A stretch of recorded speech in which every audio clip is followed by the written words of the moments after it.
যেই সমস্ত আলেমরা পীরেরা এই দেশে কুফর শিরিকের বিরুদ্ধে জিহাদ করার জন্য আরব থেকে আসছে, ওরা মরার পরে আমরা মাজার বানাইয়া ওখানে শিরকের আখড়া বানাইয়া ছেড়ে দিই। যেমন মাইনুদ্দিন চিশতি রহমতুল্লাহ আলাইহি, যেমন শাহজালাল শাহপরান। এই শাহজালাল শাহপরান, মাইনুদ্দিন চিশতি রহমতুল্লাহ আলাইহিম আজমাইন, উনারা আসছে আরব থেকে ভারত। শাহজালাল আসতে তলোয়ার হাতে নিয়ে আসছে, তলোয়ার। ওই তলোয়ারটা এখনো সিলেটে উনার রওজার পাশে একবার, উনার মাজারের পাশে এক বাড়িতে আছে। আমার প্রিয় ভাইরা, যে শাহজালাল শিরকের বিরুদ্ধে আযান দিয়েছে, ঘোষণা দিয়েছে, গোর গোবিন্দের বিরুদ্ধে জিহাদ করেছে, ওই শাহজালালের মাজারে গিয়ে দেখবেন যে বেডা বেডি, আগরবাতি, মোমবাতি, পর্দার ভালাই নাই, একসাথে চলছে। শাহপরান রহমতুল্লাহ আলাইহি ছাত্র জীবন উনার ওখানে সালাম দিতে গিয়েছিলাম 99-এ সম্ভবত। ওখানে গিয়ে নিজের চোখে দেখেছি উনার মাজারের ভিতরে একটা মোটা গাছ, আর ওখানে দেখেছি এক ভদ্রলোক চারপাশে বাউন্ডারি ওয়াল, ছোট্ট করে ওয়ালের মাঝে সেজদায় পড়ে আছে, সরাসরি কবরে সেজদা দিয়েছে। যে শাহপরান শিরকের বিরুদ্ধে আসছে জিহাদ করার, ওনার কবরে সেজদা দিতেছে। আর শাহপরান শাহজালালের মাজারের চারপাশে মোমবাতি দোকান, আগর দোকান দেখা মাথা বনবন করবে যে এত কিনে কেনা। এখান থেকে কিনা ওখানে দেয়, ওখানে তারা আবার এখানে বেচা দেয়।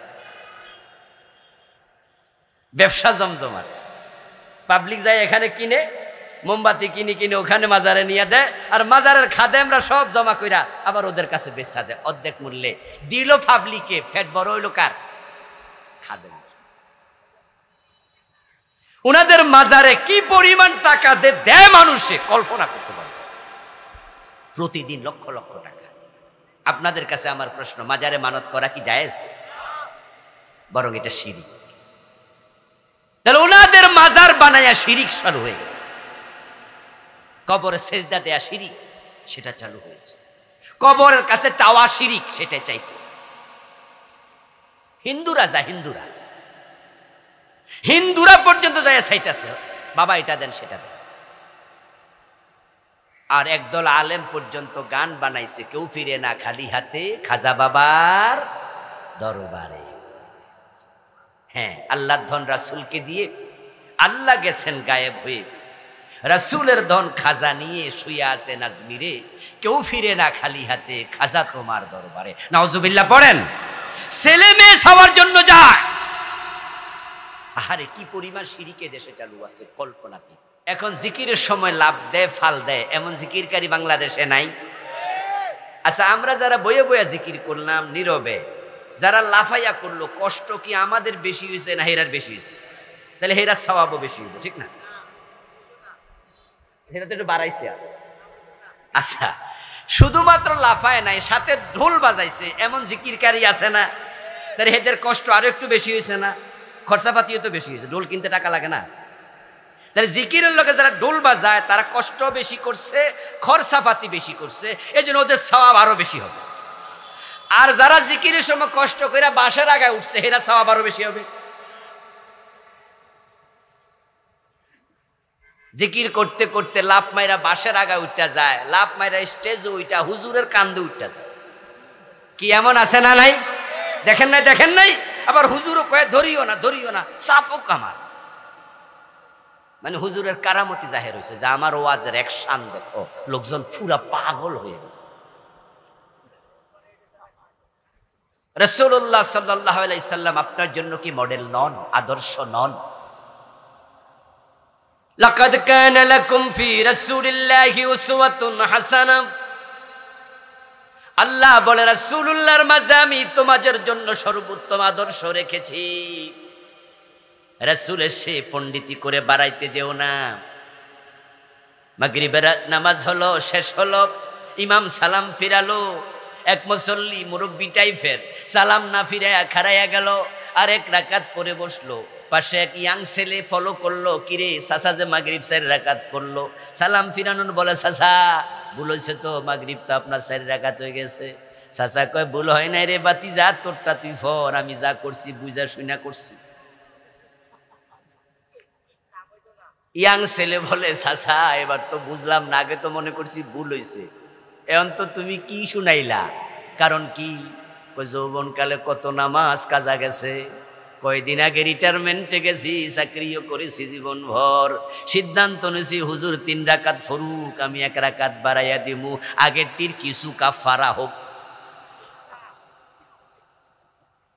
এই কথা শুনে যুবক ছেলে বলছে চাচা গজব করছো, তোমার নাম আজিবা, আগের তীর কাফারা দূরের কথা, আজকের মাগরিব শেষ, আমও নাই, সালা সুদ্দা শেষ। মুরব্বী বলতেছে অপরাধটা কি আমার? অপরাধ কি আমি? ইয়াং ছেলে বলতেছে চাচা তোমার আমি বুঝাইলে বুঝদা না, ইমাম সাহেবের কাছে চলো। তো হুজুরের কাছে গেছে, হুজুর শুই না কইলো চাচা এই কাম আপনি কতদিন ধরে? কয় মাসখানেক। কয় পুরা মাসের নামাজ আবার 30 দিনে দিচ্ছেন শেষ, এ মাগরিব তো আপনার শেষ।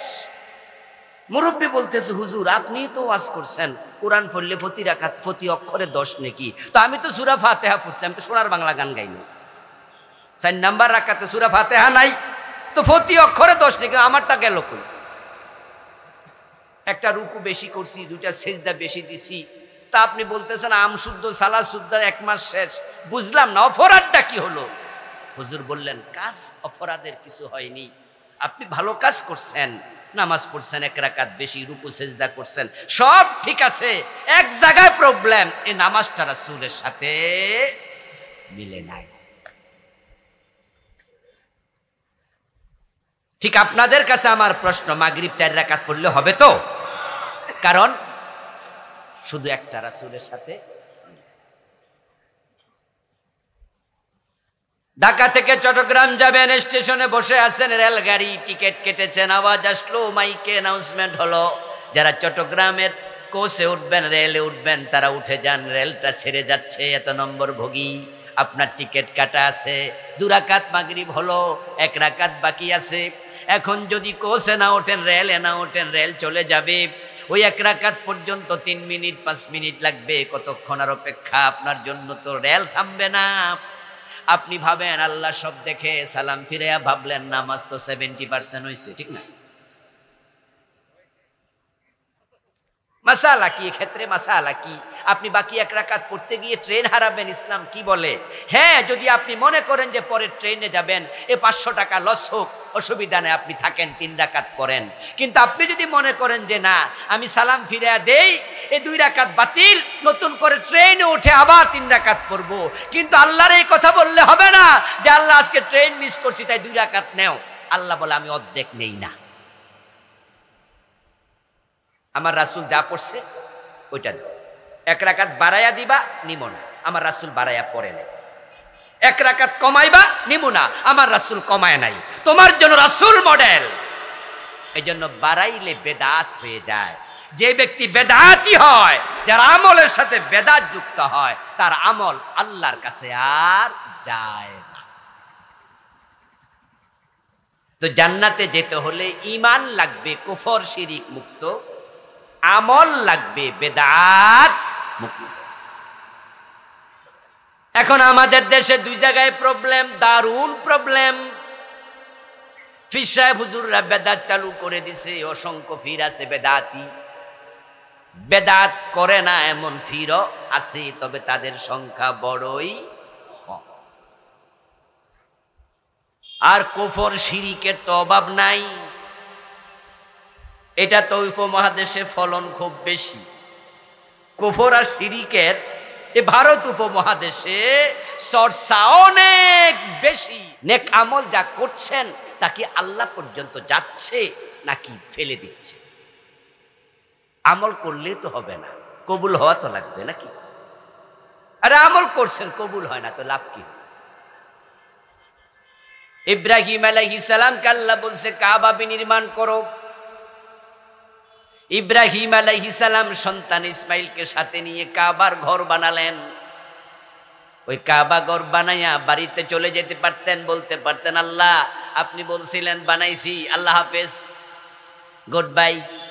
কিন্তু না, কোরআনে পাওয়া যায় ওয়াইদ ইয়ারফাউ ইব্রাহিমুল কওয়াইদা মিনাল বাইতি ওয়া ইসমাঈল রব্বানা তাকাব্বাল মিন্না ইন্নাকা আনতাস সামিউল আলীম।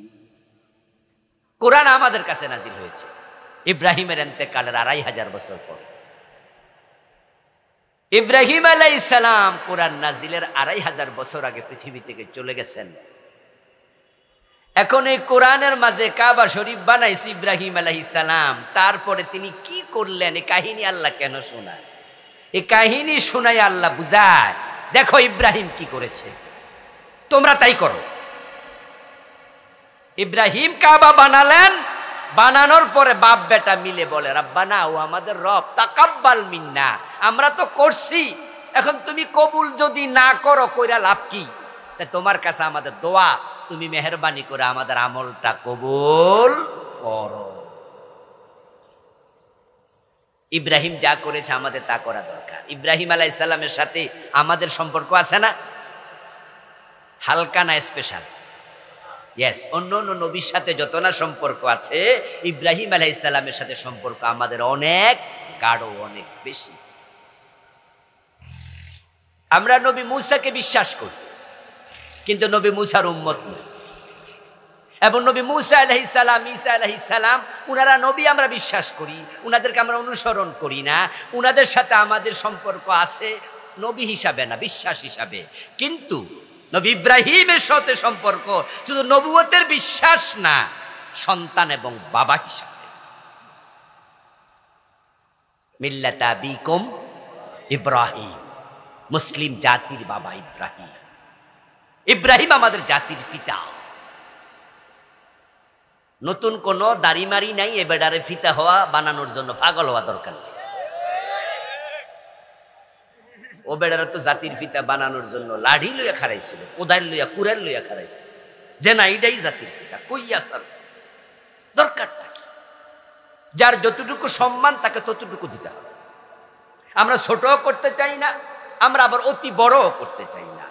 এটাই নিয়ম।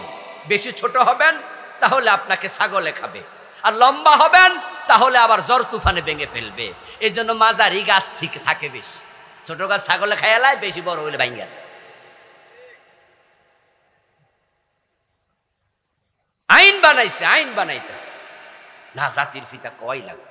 এই মাদ্রাসার অনুষ্ঠানগুলোতে প্রিন্সিপালদের মুখ দিয়া, হুজুরদের মুখ দিয়ে, না হয়তো চাকরি থাকবো না। কেন? ইব্রাহিমকে আল্লাহ জাতির পিতা বলছে, মুসলিম জাতির পিতা। ইব্রাহিম থাকতে আর কোনো জাতি পিতা দরকার নাই, জাতির নেতা হইতে পারে। শুধুমাত্র পিতা বলায় নাই, মাথার উপরে ছবি টানাইছে। এই আপনাদের এলাকায় মাদ্রাসা আছে না? এখন আসেনি ছবি? এখন আছে? মাথার উপর রাখতে হবে। কেন? মহিলার ছবি টানানো কি জায়েজ? মহিলার ছবি দেখলে গুনাহ হয় না? তা আমাদেরকে গুনাহগার বানাবা কেন? তোমরা তো আগাও নাই, গোড়াও নাই, তোমরা তো বেশ্যালয়ে যাও, পতিতালয়ে যাও, মদখানায় যাও, তোমরা সুদখোর, তোমরা গোশখোর। কিন্তু আমরা আলেম ওলামা, আমরা তো এইসব জায়গায় যাই না। পরনারীর ছবি আমাদের সামনে কেন ঝুলবে? মাদ্রাসার প্রিন্সিপালের সামনে, আলেমদের সামনে মহিলার ছবি কেন কেন ঝুলাইতে হবে? আপনারা একটু বলুন তো, যাদের সামান্য বিবেক বোধ আছে, বলুন তো, মাদ্রাসার অফিসে কি কোরআন শরীফ নাই? আলমারিতে কোরআন থাকে না? মাদ্রাসার অফিসে আলমারিতে বুখারী থাকে না? বুখারী শরীফ থাকে, মুসলিম শরীফ থাকে, কোরআন শরীফ থাকে, তাফসীর থাকে, জালালাইন থাকে, মেশকাত থাকে, রাসূলের হাদিস, আল্লাহর কোরআন। আর ছবিটা হলো আলমারির উপরে, একবারে মাথার উপরে। একটা মানুষের ছবি কোরআন শরীফের উপরে, এমন আইন কেন বানাও? রেজাল্ট কি দাঁড়ালো? এমন দাঁড়ালো যে ছবি বানাইছো, মূর্তি বানাইছো, এখন আর একটাও নাই, গলায় রশি লাগাই আমার টিফিলস। এবং ভিডিওতে দেখলাম যে কোনো না কোনোটার উপরে দাঁড়াইয়া হিসু করে ফেলেছে। এটাই নিয়ম। বাড়াবাড়ি ভালো নয়, কোনো কাজে বাড়াবাড়ি করবেন না। আল্লাহ আমাদের হেফাজত করুন, বলেন আমিন। আমার বন্ধু, আল্লাহর জান্নাত পাওয়ার জন্য দুটি বিষয় খেয়াল করবেন। ঈমান। এখন ঈমান তো ছোটকালে মক্তবে আনছেন, হুজুর তো আপনাকে লা ইলাহা ইল্লাল্লাহ কালেমা পড়াইয়া দিছে, মনে মনে ভাবছেন আপনি মুমিন। ও দোস্ত, কালেমা পড়লে যদি মুমিন হওয়া যায়, তাহলে আব্দুল্লাহ ইবনে উবাই সে তো রাসূলুল্লাহর হাতে হাত রেখে কালেমা পড়েছিল, অথচ লোকটা মুমিন না মুনাফিক, জান্নাতি না জাহান্নামী, তার জাহান্নামে অবস্থান উপরের দিকে না সবার নিচে? কালেমা পড়েছে তো রাসূলের হাতেই, লাভটা হলো কি?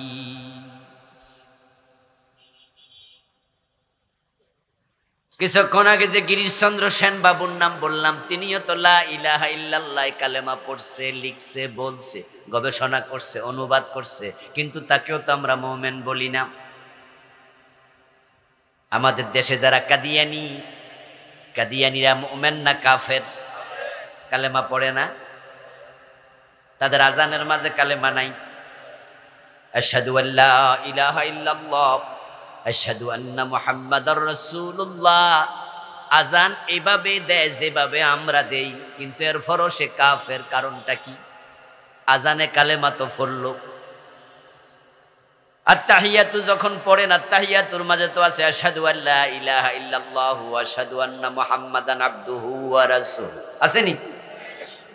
তো কাদিয়ানি কি এই আত্তাহিয়াতু পড়ে না? তো কালেমা তো পড়লো, কাফের কেন?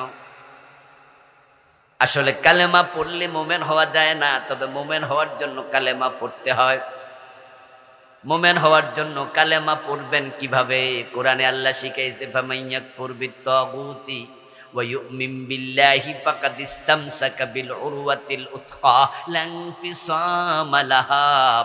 যে ব্যক্তি বলবে তাগুত মানি না, শুধু আল্লাহকে মানি, আগে তাগুতের সাথে সম্পর্ক বিচ্ছিন্ন করবে, সে কুফর করবে না, শিরিক করবে না, নেফাক করবে না, তার অন্তরটাকে কুফর মুক্ত করবে, তার অন্তরকে শিরিক মুক্ত করবে। যে বেটা পীরের পায়ে সেজদা দেয়, ওই বেটা নামাজের মাঝে আত্তাহিয়াতুও পড়ে, আবার নামাজ শেষে পীরের পায়ে আবার সেজদা মারে। যে পীরের পায়ে সেজদা দিল, ঈমান আছে না গেছে? লোকটা মুমিন না মুশরিক? কিন্তু হে না পরে আশহাদু আল্লা ইলাহা ইল্লাল্লাহ, লাভ কি?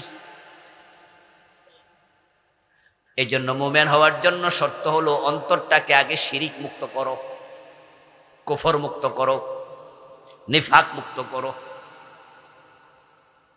এই যে কয়দিন আগে শবে বরাত গেল, আপনারা প্রায় মসজিদে হুজুরদের ওয়াজ শুনেছেন, আল্লাহ তাআলা এই রাতে ক্ষমা করবেন, তবে মুশরিক এবং যে বিদ্বেষী তাকে ক্ষমা করবেন না। খেয়াল করছেন? ইয়াত্তালিউল্লাহু সুবহানাহু ওয়া তাআলা লাইলাতান নিসফি মিন শাবান ইলা জামিই খালকিহি ফায়াগফিরু লিল মুমিনিন ইল্লা লিমুশরিকিন আও মুশাহিন।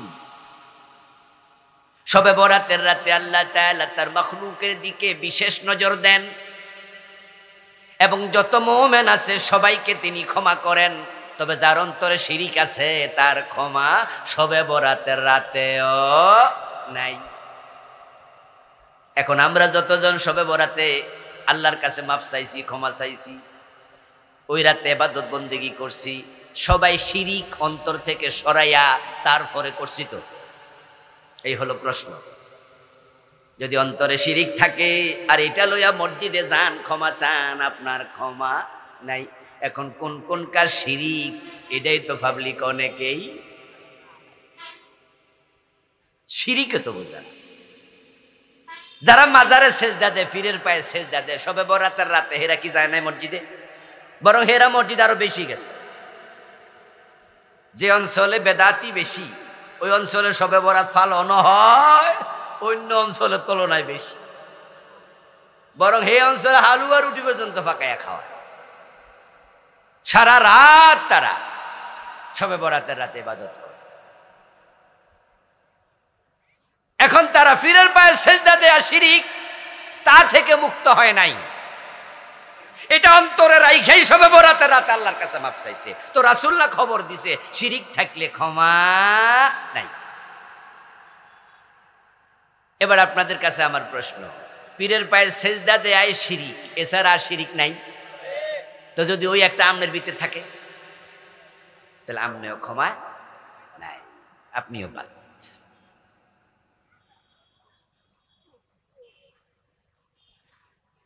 এখন ঈমান আপনার আসবে তখনই যখন আপনি অন্তরকে শিরিক কুফর নেফাক মুক্ত করবেন। করে আপনি এবার পড়বেন লা ইলাহা ইল্লাল্লাহ, আল্লাহ ছাড়া কাউকে মানি না। তাই ঈমান হবে শিরিক মুক্ত, কুফর মুক্ত, নেফাক মুক্ত। এটা যদি থাকে তাহলে আপনার 1 নাম্বার শর্ত পূর্ণ হলো। এবার ঈমান আছে, এবার আমলে মনোযোগী হন। ওয়া আমিলুস সালিহাত লাহুম জান্নাত। এখন আমল কি? নামাজ, রোজা, হজ, যাকাত, এটাই নেক আমল। এটা ভুল চিন্তা। নেক আমল হলো দুটি জিনিসের সমন্বয়।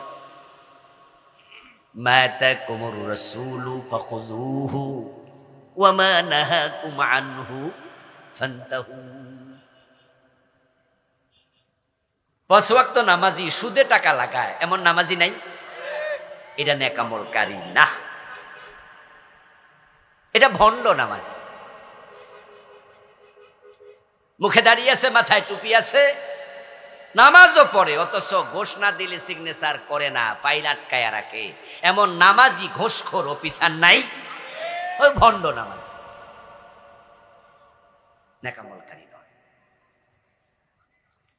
হজ করছে অথচ বোনের হক দেয় না, নিজেরটাও খায় বোনেরটাও খায় জোর কইরা। এমন হাজি নাই? ভণ্ড হাজি, প্রতারক। নেক আমল মানে কি? রাসূল যা করতে বলেছেন করো, যা ছাড়তে বলেছেন ছাড়ো। দুটা একসাথ হলে তার নাম হলো নেক আমল।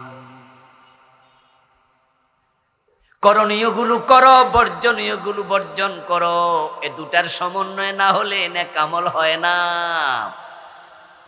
আল ইবাদাতু হিয়া কাযাউল হায়াতি বিহাসবি আওয়ামিরিল্লাহি তাআলা ওয়া নাওয়াহি। নেক আমল মানে ইবাদত, আর ইবাদত মানে হলো আল্লাহ এবং তার রাসূল যা করতে বলেছেন করো, যা ছাড়তে বলেছেন ছাড়ো। আল্লাহ বলেছে নামাজ পড়ো, এখন নামাজ পড়া নেক আমল। রাসূল বলছে সূর্য উদয়ের সময় পড়িও না, সূর্য মাথার উপরে আসলে নামাজ পড়িও না, সূর্য ডোবার সময় পড়িও না। তখন যদি কেউ নামাজ পড়ে এটা বদ আমল।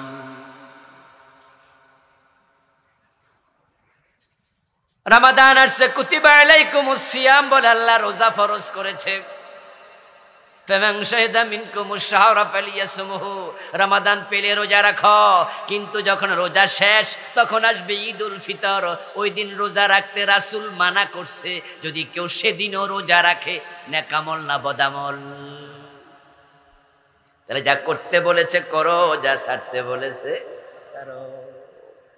ঈদের দিন রোজা রাখলে সওয়াব হবে না গুনাহ হবে? সবাই বলেন না, সবাই বলেন না। ঈদের দিন রোজা রাখলে সওয়াব না গুনাহ? তো রোজা না ভালো জিনিস, গুনাহ হয় কেন? কারণ সেদিন রোজা রাখতে রাসূল মানা করছে। রাসূল যা মানা করছে এটা করা যাবে না। মাশাআল্লাহ, আমরা বুঝি না তা না, আমরা বুঝি। রোজার দিন ওযু করার পরে হুজুরের কাছে মাসলা জিগায়, হুজুর ওযু করার পরেও তো মুখে কিছু পানি থাইকা যায়, কুলি করছি না, এমনি ফালাই দিই, তারপরও সন্দেহ লাগে, হুজুর রোজার কোনো ক্ষতি হবে? ওরে বাবারে, কত বড় মুত্তাকি! মানে গালের ভিতরে পানি সামান্য থাকে কিনা তা নিয়েও টেনশন।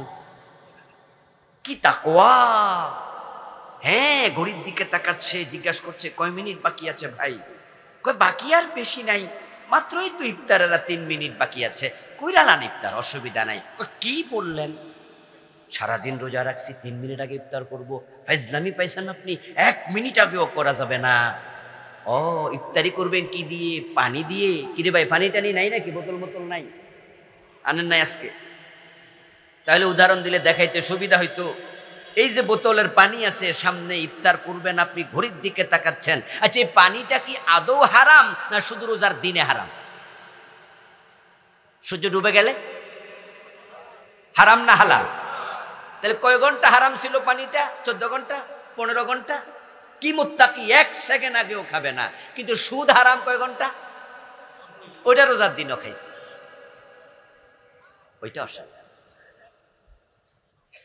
যেটা দিনের বেলায় হারাম ছিল কিন্তু অরিজিনালি এটা হারাম না, শুধু রোজার কারণে হারাম। ওটার জন্য চিন্তা যে গালের ভিতরে অজুর পরে থাইকা গেল কিনা, তাকওয়ার ঠেলা কারে তো। গড়ি হাতে 1 মিনিট আগে ইফতার করবে না, খাওয়া যাবে না, হারাম। তো গোশ খাইলা কেমনে রোজার দিনে?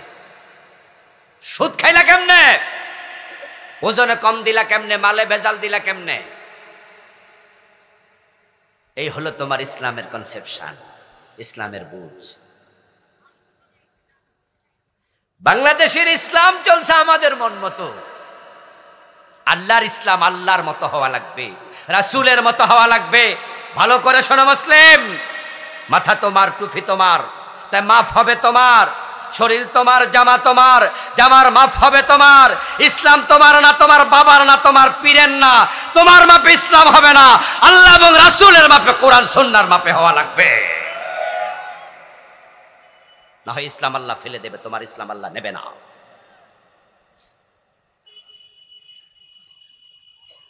নেক আমল কি? নেক আমল হলো যা করণীয় করা, যা বর্জনীয় তা বর্জন করা। এখন এই দুইটার সমন্বয় হবে নেক আমল। এবার আলহামদুলিল্লাহ, আপনি নামাজ পড়েন, আপনি রোজা রাখেন, আপনি ভালো মানুষ, আপনি হারাম খান না, তাহলে আপনি ঠিকঠাক চলছেন, ভালো। তবে নামাজ পড়তে যাইয়া নামাজের মাঝে নিজে এমন কিছু বানায়া বানায়া সালাইয়া দিছেন। আপনি আজান দেন, আপনি মুয়াজ্জিন, কিন্তু আজান দেওয়ার আগে বানায়া বানায়া এমন কিছু নিজে চালাইছেন যেগুলো হাদিস কোরআনে নাই। তাহলে আপনার আমলের সাথে বেদাত যুক্ত হলো। যখন আমলের সাথে বেদাত যুক্ত হয় তখন সে আমল আল্লাহ আর নেয় না। তাই যে নেক আমলটা করবেন সেটা বেদাত মুক্ত হতেই হবে। রাসূল হচ্ছেন আমাদের মডেল। আল্লাহ তাআলা উনাকে সামনে রেখে আমাদেরকে বলে উনাকে অনুসরণ করো। কুল ইন কুনতুম তুহিব্বুনাল্লাহা ফাত্তাবিউনি ইউহিব্বুকুমুল্লাহ। যদি তোমরা আল্লাহর ভালোবাসা পেতে চাও, রহমত পেতে চাও, জান্নাত পেতে চাও, ফাত্তাবিউনি, ও নবী আপনি বলুন আমি নবীকে অনুসরণ করো। কালেন নবী সাল্লাল্লাহু আলাইহি ওয়াসাল্লাম সাল্লু কামা রাআইতুমুনি উসাল্লি। তুমি নামাজটা ঠিক সেভাবে পড়ো যেভাবে আমি নবীকে পড়তে দেখেছো। খুদু আন্নি মানাসিকাকুম। অন্য হাদিসে নবীজি বলেন তোমার ইসলামের সকল বিধান আমি নবী থেকে গ্রহণ করো, আমার মতো যেন হয়। বাড়াইলেও হবে না, কমাইলেও চলবে না, এটা ঠিক আমার মতো করে করো। আমার প্রিয় ভাইয়েরা, এখন আপনাদের কাজ কি? শুরুতে বলেছি ওয়াজ শুনবেন আর বাড়ি চলে যাবেন কান সুখ করে, লাভ নাই ওয়াজ শুনে, বরং আমল করুন। আমাদের যখন বুকে ব্যথা হয়, ডাক্তার ব্যথা ডায়াগনোসিস ফাইন্ড আউট করার জন্য যখন বুকে একটু ওষুধ যন্ত্রপাতি দিয়া চাপটাপ দেয়, দিয়া যখন বুঝতে না পারে তখন বলে যান একটু আলট্রাসোনোগ্রাম করেন, একটা এক্সরে করে নিয়ে আসেন, একটা ইসিজি করেন, বলে না? বলে না? আমার বন্ধু, আমরা যখন আলট্রাসোনোগ্রাম মেশিনের সামনে যাই, এক্সরে মেশিনের বুকে যখন বুক লাগাই, যখন ইসিজি করে, তখন প্রবলেমটা কোথায়? সুন্দর করে এটা স্ন্যাপ আকারে বের হয়, রিপোর্ট হইয়া বের হয়ে আসে। আপনার ইমানে শিরিক ঢুকলো কিনা, ইমানে কুফর ঢুকলো কিনা, ইমানের সাথে নেফাক ঢুকে গেল কিনা। মাঝে মাঝে আল্লাহর কোরআন রাসূলের হাদিসের সামনে নিজেকে উপস্থাপন করা দরকার আছে না নাই?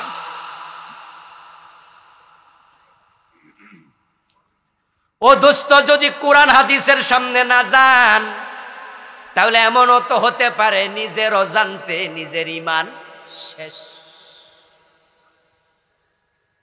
قال النبي صلى الله عليه وسلم ياتي على الناس زمان يجتمعون في المساجد ليس فيهم مؤمن।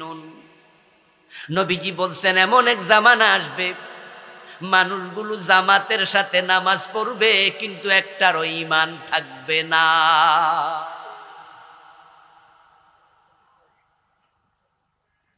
আল্লাহর নবী বলেছেন তাকুনু বাইনাস সাআতি ফিতানুন কাকিতাইল লাইলিল মুসলিম ইউসবিহু ফিহা আর-রাজুলু মুমিনান ফায়ুমসি কাফিরা। এমন এক জামানা কিয়ামতের আগে আসবে, সূর্য ডুবে গেলে যেমন চারিদিক থেকে অন্ধকার ধেয়ে আসে, কিয়ামতের আগে পৃথিবীর চারিদিক থেকে ফিতনা বের হবে। ওই ফিতনার জামানায় মানুষগুলো সকাল বেলায় মুমিন থাকবে, সন্ধ্যা বেলায় কাফের হয়ে যাবে।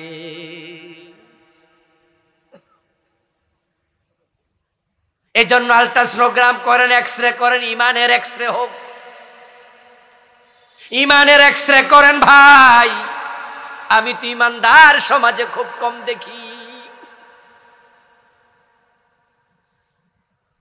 কত মসজিদের ইমাম বেঈমান, কত মসজিদের মুয়াজ্জিন কাফের, হিসাব নাই। নবীজি বলছেন এমন জামানা আসবে সব নামাজি কাফের হবে। যতজন মসজিদে আছে পুরা মসজিদের সবগুলো কাফের। লাইসা ফীহিম মুমিনুন, একজনও মুমিন নাই। ওই জামানা আসবে, না না এসে গেছে। আপনি ঢাকার বকশীবাজারে যান, কাদিয়ানীদের মসজিদ পাবেন, ইমামও কাদিয়ানি, মুয়াজ্জিনও কাদিয়ানি, মুসল্লি সব কাদিয়ানি। আজকে জোহরও পড়ছে জামাতে, আসরও পড়বে জামাতে, সবগুলো নামাজি, একটারও ঈমান।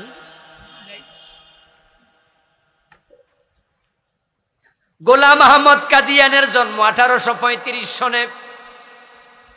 এ মাত্র আজ থেকে 250 বছর কম বেশি আগে। আমার রাসূল হাদিস বলছে 1450 বছর আগে। তাহলে গোলাম আহমদ কাদিয়ানের জন্ম না হলে হাদিসটা আমরা 100% মিলাইতে পারতাম না। কিন্তু গোলাম আহমদ কাদিয়ানের জন্মের পর একদল মানুষ তাকে এখন নবী মানে। যারা তাকে নবী মানে আমরা বলি সবগুলো কাফের। কারণ তারা আল্লাহর কোরআনের একটা মেসেজ অস্বীকার করেছে, যে আয়াতে আল্লাহ নবী মুহাম্মদকে বলেছেন খাতামান নাবিয়্যিন, আমার নবী শেষ নবী। আর কোরআনের যদি কেউ একটা কথাও অমান্য করে সে লোকটা কাফের হয়ে যাবে। কুফরিটা মানে কি? কুফরি হলো আল্লাহর কোরআনের কোন মেসেজের বিরুদ্ধাচরণ করা, অস্বীকার করা, অগ্রাহ্য করা, অমান্য করা। ঈমান মানে কি? ঈমান মানে হলো সবগুলো একসাথে গ্রহণ, এবং গ্রহণ করার নিয়ম হলো সবগুলো একসাথে, কোনোটা বাদ দিয়া না। ছোটকালে মক্তবে পড়ছেন ইমানে মুজমাল, পড়ছেন আমানতু বিল্লাহি কামা হুয়া বিআসমাইহি ওয়া সিফাতিহি ওয়া কাবিলতু এ জামিআ। জামি মানি সব। আমি আল্লাহর উপর ঈমান এনেছি যেমন তিনি আসমা এবং সিফাতের সাথে আছেন। ওয়া কাবিলতু জামিআ আহকামিহি ওয়া আরকানিহি, এবং আল্লাহর যত হুকুম আছে আরকান আছে, আমি সবগুলো কবুল করছি, একটাও বাদ দেই নাই। এখন কাদিয়ানি বলে নবী মুহাম্মদ শেষ নবী না, গোলাম আহমদ কাদিয়ানো নবী। বলেন নাউজুবিল্লাহ। ঈমান আছে না গেছে? ঈমান হলো অঙ্কের মতো, কোনো ভুল গ্রহণযোগ্য হবে না। 10 লাইনের অঙ্ক 9 লাইন ঠিক হইছে, 1 লাইন ভুল হইছে, 10-এ কত পাইবেন? যে মোটেও লেখে নাই সে কত? যে 5-6টা ভুল করছে সে কত? দেখেন লেখে নাই 0, 4-5টা ভুল 0, 10 লাইনে 1 ভুল, তাহলে 0। ঈমান ঠিক তাই, সব মানতে হবে, একটা মানেন নাই বাকিটা মাইনা কোনো লাভ। ইবলিস শয়তান মুমিন না কাফের? আল্লাহর কয়টা হুকুম মানে নাই? শুধু আদমরে সিজদা করো, হে কয় করমু না। আল্লাহ কয় যা বেঈমান ফখরুজ মিনহা ফাইন্নাকা রাজিম, তুই অভিশপ্ত, বেরিয়ে যা। আবা ওয়াস্তাকবারা ওয়া কানা মিনাল কাফিরিন, তোর ঈমান শেষ, তুই বেরিয়ে যাও। ইবলিস আল্লাহর একটা আইন মানে নাই, সে কাফের হয়ে গেল। কাদিয়ানি একটা কথা মানে নাই, কোরআনের কাফের হয়ে গেল। এবার আপনারা আওয়াজ দেন তো, কোরআনে চোর ধরে হাত কাটো এমন আইন আছে না নাই? বাংলাদেশে কয়দিন মানছেন? জেনা করলে 100 বেত লাগাতে হবে, সূরা নূরে আছে না নাই? 100 বেত কয়দিন লাগাইছেন জেনাকারীকে? মদ পান করলে 80 বেত দিতে হবে, এমন আইন হাদিসে আছে কিনা? বাংলাদেশে মদ আছে না নাই? 80 বেত কয়দিন দিছেন? কোরআনে আছে লাহুল খালকু ওয়াল আমরু, সাবধান, সৃষ্টি যার, আইন চলবে শুধুই তার। আপনাদের কাছে জানবো, বলুন তো সৃষ্টি কার, আইন চলবে কার?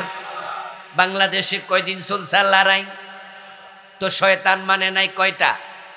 তো আমরা মানতেছি না কয়টা? তো হে কাফের, আমনে কি আল্ট্রাসোনোগ্রাম করুন ইমানের।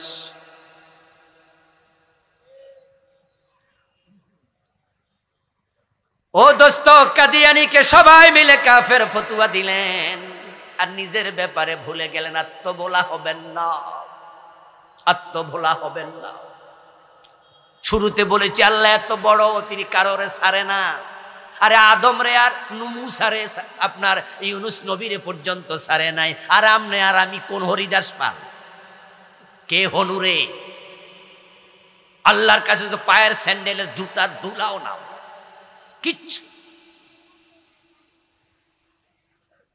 যে আদমরে আল্লাহ নিজ হাতে বানাইছিল, কথা শুনে নাই, আল্লাহ কাপড় চোপড় খুললে বের করে দিয়েছে। আল্লাহ কি বুঝেন আপনি আল্লাহর ব্যাপারে? এই জন্য আমরা বলি আল্লাহর আইন মানো, কোরআনের আইন মানো। যেখানে পারবা না সেখানে তওবা করো। রব্বানা, পড়ুন আমার সাথে, রব্বানা যালামনা আনফুসানা ওয়া ইন লাম তাগফির লানা ওয়া তারহামনা লানাকুনান্না মিনাল খাসিরিন। আদম আলাইহিস সালাম যে একটা ভুল করলেন, তওবা করার পরে উনি কি আল্লাহর অবাধ্য আর হইছে? ইউনুস আলাইহিস সালাম যে একটা বিষয় একটু হালকা ভুল করলেন, তওবা করার পরে আর কি অবাধ্য হইছে? এটাই তওবার নিয়ম। আমরা যা করি নাই, তওবা করার পরে আর করব না এটা বলবো না, করিতেই থাকবো। 54 বছরে বাংলাদেশ আল্লাহর আইনে আমরা চালাতে পারি নাই। এবার অগাস্ট বিপ্লবের পরে আমরা তওবা করতে চাই। আগামী সংসদে আল্লাহর কোরআনকে সংবিধান বানাতে চাই।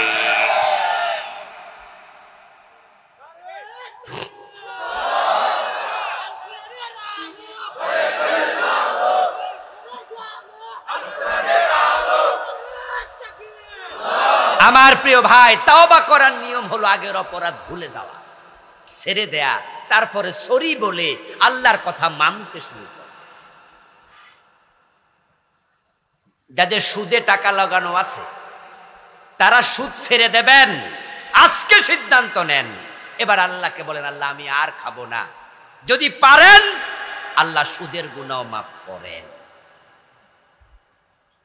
কিন্তু আপনি তাওবা করবেন না, অন্যায় করতে করতে মরে যাবেন। আল্লাহ বলে আমি ছাড় দেই না। ইন্না বাতশা রাব্বিকা লাশাদীদ, খুব শক্তভাবে, যারে ধরে তারে আর ছাড়ে না। আল্লাহর ক্ষমতার সামনে ফেরাউন কিচ্ছু না, নমরুদ কিচ্ছু। আপনি কি ভাবেন নমরুদ এমন এক পাবলিক যে তামাম দুনিয়া শাসন করছে, তামাম পৃথিবী শাসন করছে? এমন মানুষ হলো 4 জন, 2 জন কাফের, 2 জন মুসলিম। কাফের 2 জনের মাঝে একজন হচ্ছে বখতে নাসর, আরেকজনের নাম হলো নমরুদ। মুসলিম ছিল 2 জন, যুলকারনাইন, হযরত সুলাইমান আলাইহিস সালাম। সূর্য যেখানে উঠেছে আর যেখানে ডুবেছে, প্রাচ্য থেকে পাশ্চাত্য পর্যন্ত পুরা পৃথিবী ছিল তাদের ক্ষমতার বলয়ের অধীন। আল্লাহ এমন ক্ষমতা নবী সুলাইমানকে দিছে, দুনিয়ার শুধু মানুষ না, জিনেরা না, পশু পাখি পর্যন্ত তার কথা মেনে চলতো। আল্লাহ কোরআনে বলছেন, ওয়ালি সুলাইমান আর-রিহ, আমি সুলাইমানের অধীনে বাতাসকে পর্যন্ত আনুগত্য করতে বাধ্য করেছি। বাতাস পর্যন্ত সুলাইমানের কথা। কোরআনের আয়াত, ওয়ালি সুলাইমান আর-রিহ। রাওয়াহুহা শাহর ওয়া গুদুহা শাহর।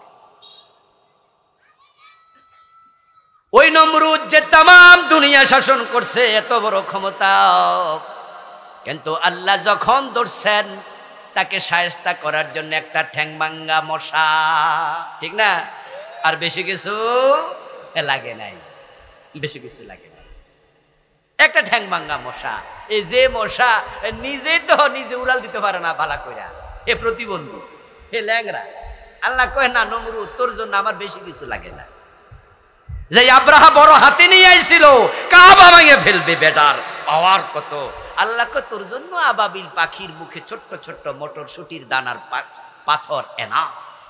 ফাজআলাহুম কাসফিন মাকুল। যে ফেরাউন বীরত্ব দেখাইছে, আল্লাহকে ছোট বাচ্চার মতো পানি সুবাই মেরালাম, মুরগির বাচ্চার মতো মেরালাম। যারা গত 15 বছর আমাদের গুলি করছে, মারছে, সাইদি সাহেবরে জেলে ঢুকাইছে, বাবা বলেছে আগে ধরলে ছাড়ে, আমাদের নেত্রী ধরলে ছাড়ে না। আল্লাহ কয় তোদের জন্য আর সেনাবাহিনী পুলিশ বাহিনী লাগবে না, বিএনপি জামাত আওয়ামী লীগ এগুলা লাগবে না। ওই ছোট ছোট পোলাপান রাস্তায় নেমেছে, এমন ভাবে পালাইছে রান্না করা খাবার খেয়ে পালানোর সময় পায় না। পোলাপান রাস্তায় নামছে, পালাই গেছে। এমন পোলাপান রাস্তায় নামছে যাদের হাতে কোনো বললাম টেটা পিস্তল রাইফেল কিছু ছিল, খালি হাতে নামছে, ওনারা পালাইছে। আল্লাহ যারে ধরে তারে শেষ করে দেয়। এই জন্য সুদখোর চাচা আপনি থেমে যান, গোশখোর অফিসার আপনি থেমে যান। সামনে রমজান মাস আসতেছে, ঠিক না? রমজান তাকওয়ার মাস, তাকওয়া কলবে থাকবে, কলবটারে পরিষ্কার করেন, ইস্তেগফার করে তাওবা। দুধ বড় দামি জিনিস, কিন্তু ওই দুধ দহন করে যদি ময়লা ফাতিলে রাখেন, দুধ খাওয়া যাবে? আপনারা তো গ্রামের মানুষ, অনেকে তো দুধ দহন করেন না? এজন্য আপনারা কি করেন, রাতের বেলায় বালতিটা ধুইয়া উল্টায় রাখেন, অথবা যদি আপনারা বালতিতে তাৎক্ষণিকভাবে নেন তাও একটু পানি টানি ধুইয়া তারপরে একটা কাপড় দিয়া সুন্দর করে মাজেন, যেন ময়লা কমপক্ষে পাতিলে না থাকে। কারণ দুধ সব গরু সমান দেবে না, কোনোটা 2 কেজি 5 কেজি, কোনোটা 1 ফা, কিন্তু পাতিল যদি ময়লা হয় 10 কেজি দিয়ে লাভটা কি, ঠিক না? তারাবির নামাজ, তাহাজ্জুদের নামাজ সবার সমান হবে না, কেউ কম পড়বে, কেউ বেশি পড়বে। রোজার মান সবার সমান হবে না, কারো তাকওয়া বেশি, কারো কম। কিন্তু কলব যদি ফসা হয় তো তাকওয়াটা থাকবো কই? এই জন্য ইস্তেগফার করুন, তাওবা করুন, কলব পরিষ্কার করুন। কুফর চিনুন।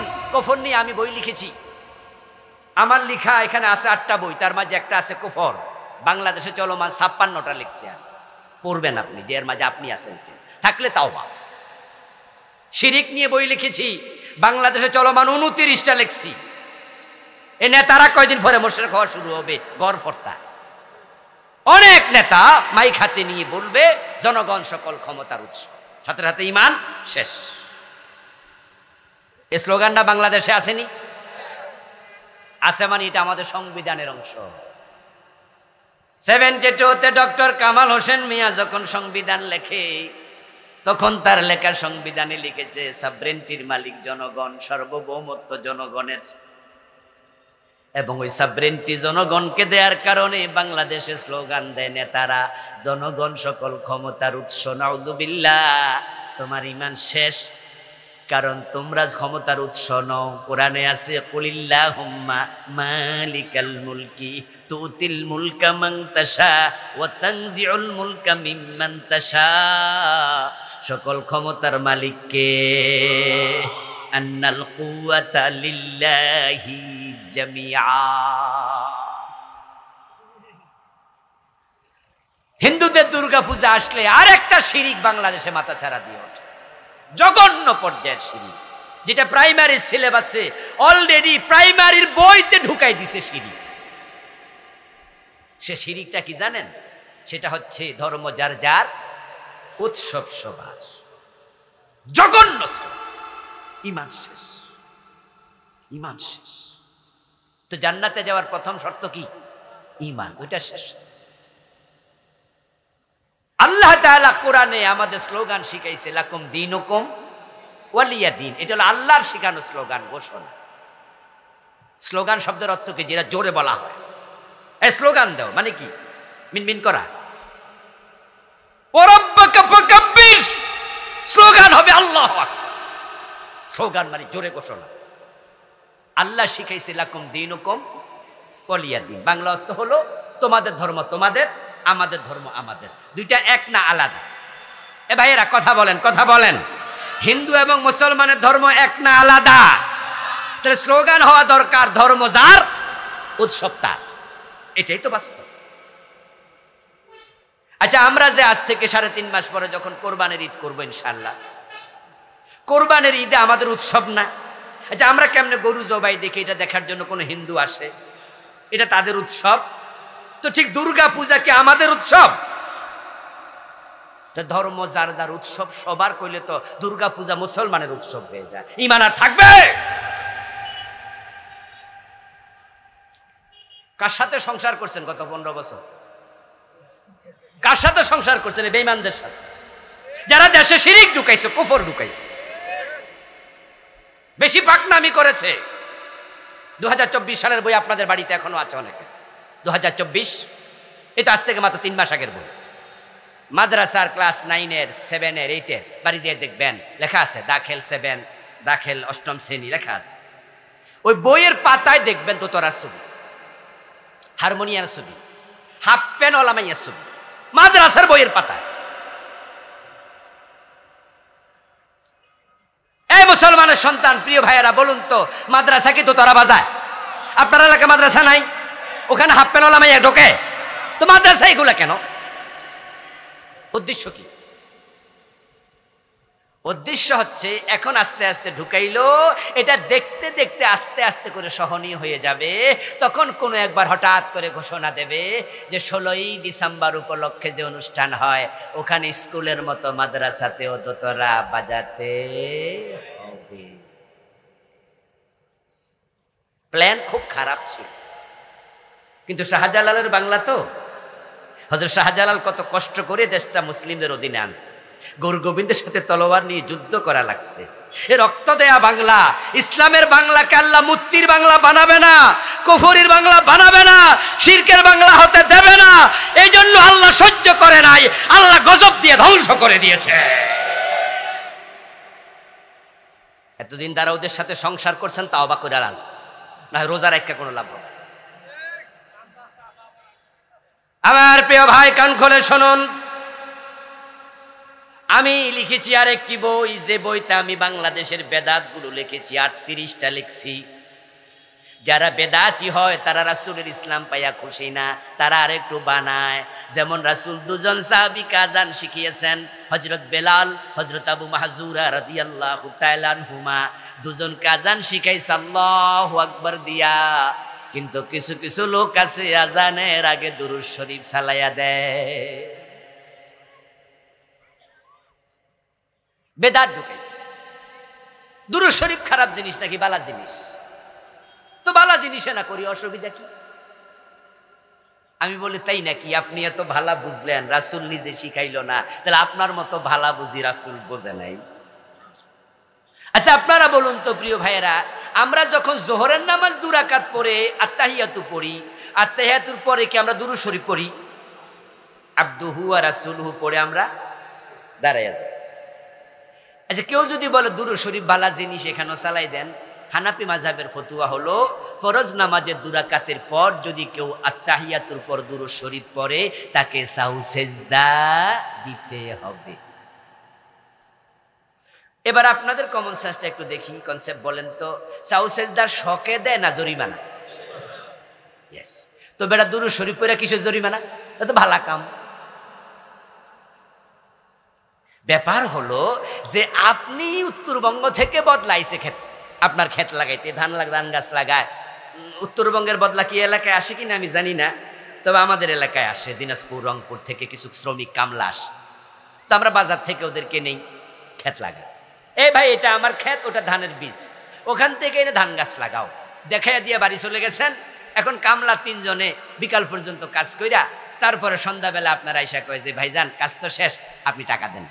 আপনি বলেন যে টাকা সকালে নিও, কি কাম করছো আমি দেখার টাইম পাই নাই, মাগরিব পরে আমি খেতে যাব। আপনি খেতে গিয়ে দেখতেছেন যে খেতে ধান গাছের ফাঁকে ফাঁকে অনেক ঘাসের ছাড়া। আপনি ওই কামলাদেরকে জিজ্ঞাসা করলেন যে কিরে ভাই ধান গাছে ধান খেতে ধান লাগাইবা কিন্তু গাছ লাগাইছো কেন? ওরা বলো যে পয়সা দেওয়া লাগবে না, এটা ফ্রি লাগাইছে।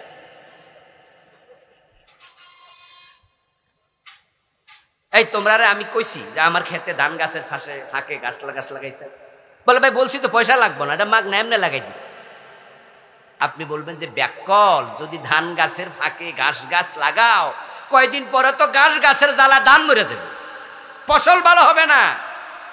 তোমার আমি কইছি নাকি আকাম করতা, এগুলো তোলো, না তুললে কিন্তু বেতন পাইবা না, আমি বিচার মিলাম। আমার ক্ষেত তোমরা নষ্ট করছো, আমার ক্ষেতে কেমনে লাগাইতে হবে তোমার সে আমি কম বুঝি না। আমি বলছি ধান গাছ লাগাইতা, তুমি গাছ লাগাইছো ফাঁকে ফাঁকে, এসব চলবে না। আল্লাহ এবং রাসূল শিখিয়েছে ইসলাম কেমনে মানতে হবে, আর আমনে নিজেও কিছু লাগাই দিয়া কোনো অসুবিধা নাই। যুক্তি দিচ্ছেন অসুবিধা কি? জোর আপনি বুঝবেন না তো, এসকের ঠেলায় বাসার আগা উঠছে। আরে মিয়া তুমি যে এসকের ঠেলায় বাসার আগা উঠা যাও, আমার রাসূলের সাহাবীদের মাঝে এসক তোমার চেয়ে কম ছিল? নবীজি ইসলাম শিখিয়েছে যেমন তেমন না। দুরূদ শরীফ পড়বেন বসে বসে, না হবে না, কি করতে হবে? কিছুক্ষণ পরে ইয়া নবী কইয়া খারাইতে। আরে ভাই আপনি দাঁড়াইয়া আছেন, বাস স্ট্যান্ডে গাড়ি আসে না, আপনি দাঁড়াইয়া দাঁড়ায় দুরূদ পড়েন, আমি তো মানা করি নাই। শুয়ে আছেন, ঘুমে ধরে না, আল্লাহুম্মা সাল্লি আলা মুহাম্মদ শুয়ে পড়েন, ইসলাম তো মানা করিনি। আপনি বসে বসে দুরূদ শরীফ পড়বেন, দাঁড়িয়ে জিকির করবেন, শুয়ে জিকির করবেন। আল্লাযীনা ইয়াযকুরুনাল্লাহা কিয়ামান ওয়া কুউদান ওয়া আলা জুনুবিহিম। আল্লাহর জিকির, রাসূলের দুরূদ শুয়ে বসে দাঁড়িয়ে হবে, কিন্তু আপনি সিস্টেম বানাইছেন কিছুক্ষণ বসে তারপরে দাঁড়াতে হবে। যদি কেউ না দাঁড়ায় তাহলে চোখ বড় করে তাকায় থাকে, এই তো বেয়াদব, রাসূলের সাথে বেয়াদবি করতেছে। মানে এখানে বেয়াদবির কি পাইলেন? রাসূলকে বসে বসে সালাম দিবা, ও তাই বুঝি? তাহলে আপনি যখন আত্তাহিয়াতু পড়েন সেখানে বলেন আসসালামু আলাইকা আইয়ুহান নাবিয়্যু ওয়া রাহমাতুল্লাহি। আসেনি আত্তাহিয়াতুর মাঝে? এই কথা বলে না ভাই, আসেনি? তো আত্তাহিয়াতু সালামটা কি বইয়ে দিছেন না খারাই দিছেন? তা আপনার মাসলা, আপনি তো বড় বেয়াদব।